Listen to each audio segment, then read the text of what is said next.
चपरासी ने मेरे पास आकर बोला, मैम डॉक्टर अभिषेक आपको बुला रहे हैं।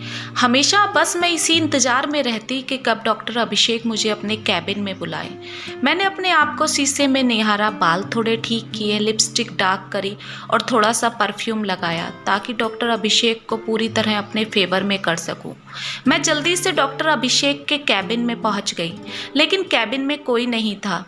तभी मुझे दरवाज़ा बंद करने की आवाज़ आई। मैंने पलटकर देखा तो डॉक्टर अभिषेक दरवाजे पर खड़े थे। इससे पहले कि मैं कुछ बोल पाती, डॉक्टर अभिषेक ने मुझे तेज़ी से अपनी ओर खींच लिया। मैं भी तो यही चाहती थी कि डॉक्टर अभिषेक मुझे अपनी बाहों में ले लें। डॉक्टर अभिषेक ने बिना देरी किए मुझे अपनी मजबूत बाहों में जकड़ लिया और अपने होठों को मेरे होठों पर रख दिया।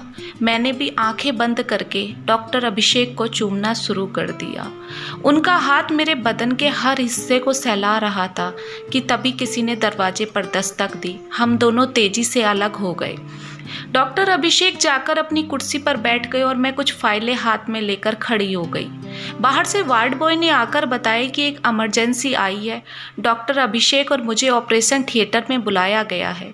हम दोनों तेजी से ऑपरेशन थिएटर में पहुंचे। सामने ऑपरेशन टेबल पर एक महिला लेटी थी जिसका सर फट चुका था और चेहरा खून से सना हुआ था। डॉक्टर अभिषेक ने जल्दी से ऑपरेशन की तैयारी शुरू कर दी, लेकिन उस महिला का चेहरा साफ करते ही मेरे और डॉक्टर अभिषेक के पैर तले ज़मीन खिसक गई। वह महिला कोई और नहीं, डॉक्टर अभिषेक की पत्नी सुनैना थी। डॉक्टर अभिषेक कुर्सी पर गिर गए। डॉक्टर अभिषेक की पत्नी ने 5वीं मंजिल से कूदकर आत्महत्या करने की कोशिश की थी। खून बहुत निकल गया था, इसलिए ऑपरेशन जल्दी से जल्दी किया जाना जरूरी था। डॉक्टर अभिषेक के हाथ कांप रहे थे और उनका चेहरा पीला पड़ चुका था।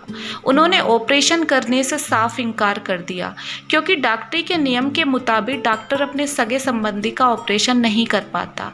इसलिए डॉक्टर अभिषेक ने डॉक्टर जतिन को बुलाने का ऑर्डर दे दिया और जाकर अपने कैबिन में परेशान हालत में बैठ गई। मैंने डॉक्टर अभिषेक को बहुत समझाया तक डॉक्टर आएंगे, कहीं देर ना हो जाए, क्योंकि सुनैना का खून बहुत ज़्यादा निकल चुका था। डॉक्टर जतिन को आने में 1 घंटे से ज़्यादा का टाइम लग गया और सुनैना की मौत हो गई। सुनैना को मेरे और डॉक्टर अभिषेक के रिश्ते के बारे में पता चल गया था, इसलिए उनके बीच हर रोज़ लड़ाई होती। उस दिन भी सुनैना ने डॉक्टर अभिषेक को बोल दिया, आज आप मेरा मरा मुँह देखेंगे। लेकिन डॉक्टर अभिषेक बेपरवाह कहकर आ गए, जीना बहुत आसान है और मरना बहुत मुश्किल, तुम नहीं कर पाओगी। लेकिन सुनैना ने ये कर दिया था। सुनैना की मौत के 1 महीने बाद डॉक्टर अभिषेक ने पहले की तरह मुझे अपने कैबिन में बुलाया। हमेशा की तरह डॉक्टर अभिषेक ने दरवाज़ा बंद करके मुझे अपनी बाहों में ले लिया। उनके कैबिन में हम दोनों एक दूसरे के आगोश में समा गए। डॉक्टर अभिषेक ने मेरे सामने शादी का प्रपोजल रख दिया। मेरी खुशी का ठिकाना नहीं था। डॉक्टर अभिषेक को मैंने अपने प्रेम जाल में फंसाया था ताकि मैं अस्पताल में एक नर्स की तरह नहीं, एक डॉक्टर की तरह रह सकूं। डॉक्टर अभिषेक अस्पताल के सीनियर सर्जन थे। उनसे संबंध का मतलब था चांदी ही चांदी। लेकिन अब मैं उनकी पत्नी बनने वाली थी, मतलब करोड़ों की मालकिन। एक छोटे से गांव की एक मामूली सी नर्स शहर के नामी डॉक्टर की पत्नी बनना मेरे लिए किसी उपलब्धि से कम नहीं था।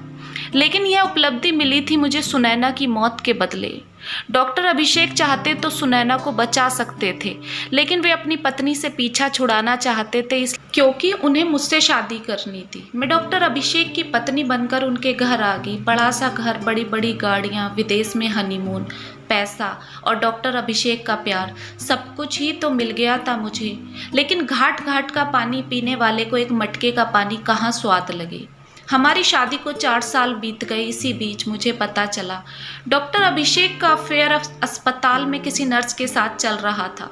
आज मैं अपने आप को सुनैना की जगह देख रही थी, या ये कहूँ मुझे मेरे कर्मों की सज़ा मिलनी बाकी थी।